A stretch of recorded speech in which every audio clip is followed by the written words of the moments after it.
clearly. The voice is there, but that's not always enough. You've got to be all in. You know, for me, the only option was no options. You know what I mean? So I didn't have a plan. I didn't have a plan B. Music, as we know, can be a really tough business, so you better have a good reason why. This is about preserving something that's way bigger than me, doing it effortlessly because I enjoy it. He makes beautiful, meaningful music for what he views as a beautiful world. The world is always in constant need of healing, but also there are things too that are gentle reminders constantly that the world is still a beautiful place. Smooth vocalist Raheem DeVaughn on The Pulse. You put something on me.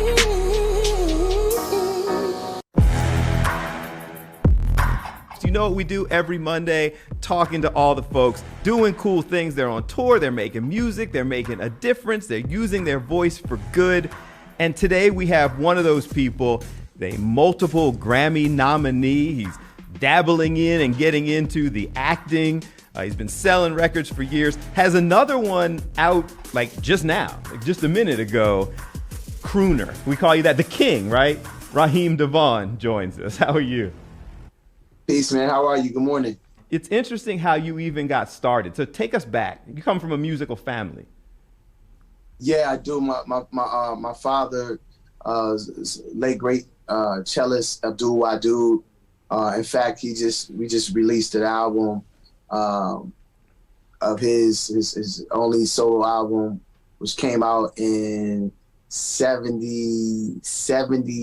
Oh man, I was 2 years. Listen, 77. Okay. It's a re-release of the album on vinyl, and it's available everywhere digitally. It's called By Myself. That just dropped on his birthday, April 30th. So yeah, you know, definitely dad, you know, having the musical influence and me following his footsteps. And so because of that, growing up in the business and seeing your father, you got into this at a pretty young age. They're saying when you were just a child, you knew you wanted to do music. Always been curious about music and fascinated with certain artists like Bob Marley and, you know, Marvin Gaye, Prince, just to name a few, you know, who've all had huge influences over my career, you know, not just on the side of making like intimate music and love songs, records that speak to intimacy, but also, you know, from a socially conscious, being socially aware standpoint as well. When did you know that you wanted to do it yourself? I think I knew back then, you know. I think it was the real question was how to figure out connecting the dots to, you know, to see it manifest. And, you know, as I got older, it was something I really pursued and took very seriously. And, you know, back in the early 2000s is when it really started, the doors started to really open up for me. You know, I started to kick the doors open.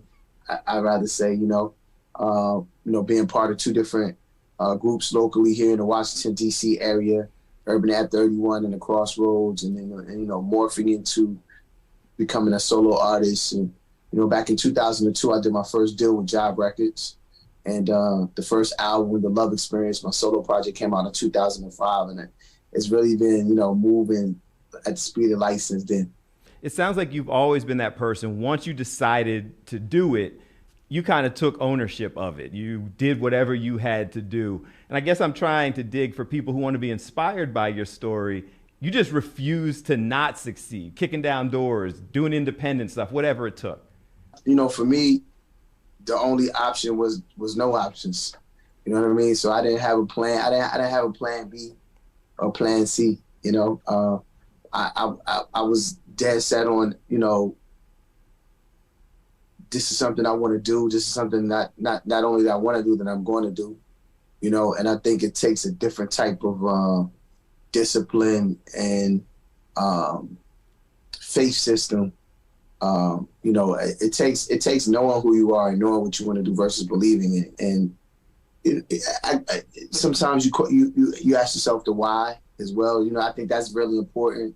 You know, that's where things like, you know, morals and integrity and things of that nature come into play. You know, the why is very important too. What was your why? Simply the passion is something that I love to do. You know what I mean? Like, you know, when you love it, it's not really considered work, you know? Mm-hmm. You know, there may be stressful times. You know, I do believe there's a such thing as like good stress. You know, where you challenge yourself to greatness. You set new goals for yourself.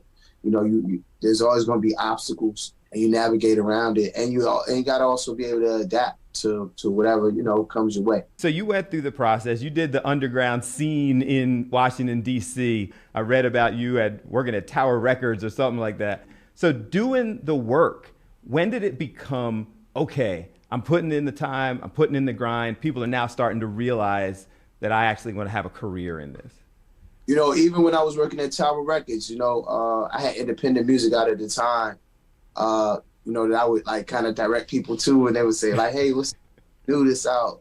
I was like, oh, all right, well, you need to check out this group, Urban App 31, which I happen to be part of, you know. So, you know, definitely having multiple hustles, and then just really getting to a point where I jumped off the porch and just decided that this is something I'm going to do, you know, full time, and at time being the starving artist, you know. Shout out to Genuine and, you know, my previous managers, Cliff and Jerry Vines, Cliff Jones and Jerry Vines, who were very instrumental in making it possible for me to go out on the road with Genuine as a background singer, you know. So that was my first introduction to the industry, and being able to you know, move around the world, you know, at the height of Genuine's career, you know, and to be a fly on the wall and see the things that he had to deal with day in, day out as a, you know, just mega recording, you know, just the superstar artist, R&B artist, you know.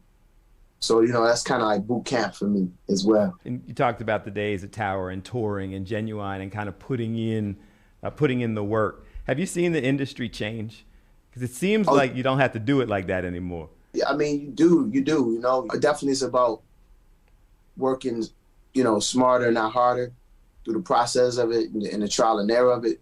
But there's still, you know, there's a lot of work to be done. You know, I've always moved by the philosophy that you're as great as the last record that you record.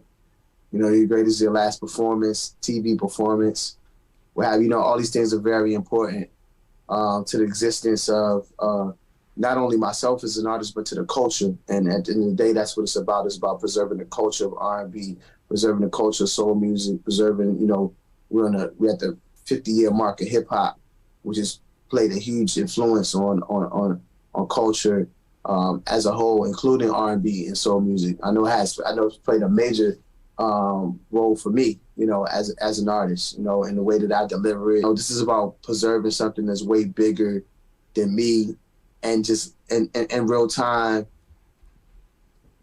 doing it effortlessly because I enjoy it, and and over a period of time, I've become a master of the craft of it.